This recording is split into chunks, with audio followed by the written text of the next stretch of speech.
ఇప్పుడు రాబోయే పట్టభద్రుల నియోజకవర్గానికి సంబంధించిన శాసన మండలి ఎంపికకు సంబంధించి కాంగ్రెస్ పార్టీ అభ్యర్థి ఎంపిక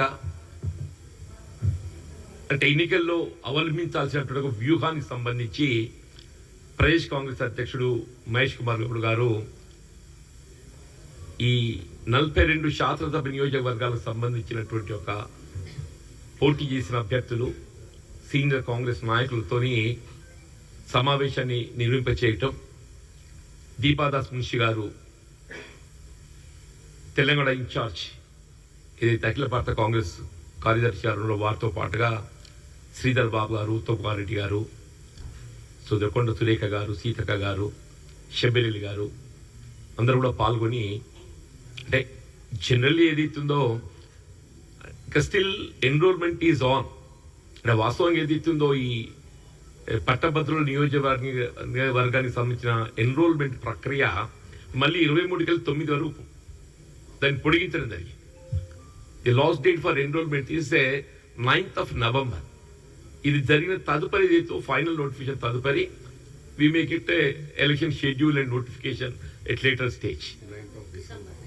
9th December last date 23rd November నుండి 9th December వరకు ఉన్నది. లాస్ట్ టైం ఏదైతుందో అప్పుడు శాసనసభ ఎన్నికల తదుపరి ఇది ఇమీడియట్ గా రావడం జరిగింది, పార్లమెంట్ ఎన్నికల కన్నా ముందు.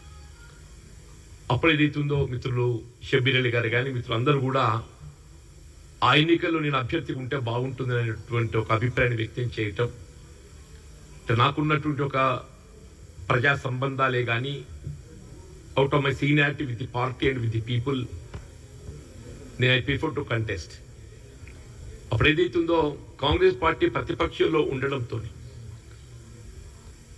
ఇవాళ అధికారంలో ఉన్నటువంటి ఒక టీఆర్ఎస్ పార్టీకి ఒక ప్రత్యామ్నాయంగా ప్రజల పక్షాన పట్టభద్రుల పక్షాన నిలబడి పోరాటం చేసేటువంటి ఒక అభ్యర్థి శాసన మండలి సభ్యుడు కావాలనే ఒక భావనతోని ఒక ప్రశ్నించే గొంతుకగా నాకు అవకాశం కల్పించింది.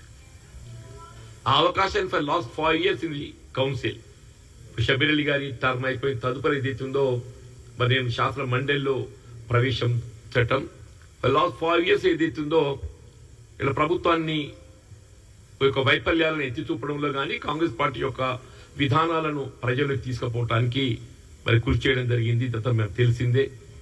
మొన్నటి ఎన్నికల్లో 23 ఎన్నికలు ఏదైతే కాంగ్రెస్ పార్టీ ప్రభుత్వం అధికారం రావటం ఈ కొలది సమయం అంటే almost only in this 10-11 months లోపల ఏదైతుందో ప్రభుత్వం చేపట్టిన పాజిటివ్ ప్రోగ్రామ్స్ ఇవన్నీ ప్రజలకు తీసుకెళ్లటం లోపల ఏదైతే కృతకృత్యులు అవుతున్నామో ఈ శాసన మండలి ఎన్నికల్లో దాన్ని ప్రొజెక్ట్ చేస్తూ అంటే శాసన మండలి ఎన్నిక పట్టభద్రులకు సంబంధించి కాబట్టి mostly government employees and teachers and unemployed youth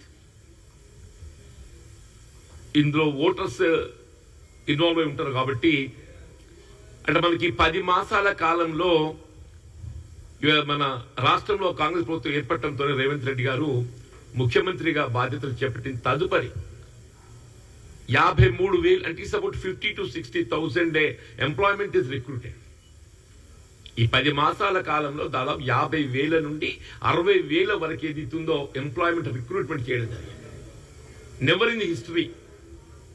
గతంలో ఏదైతుందో టీఆర్ఎస్ ప్రభుత్వం 10 సంవత్సరాల అధికారంలో ఉన్నా కానీ వాళ్ళ మొత్తం రిక్రూట్మెంట్ ఏదైతుందో ఈ 50,000-60,000కు దాటలేదు.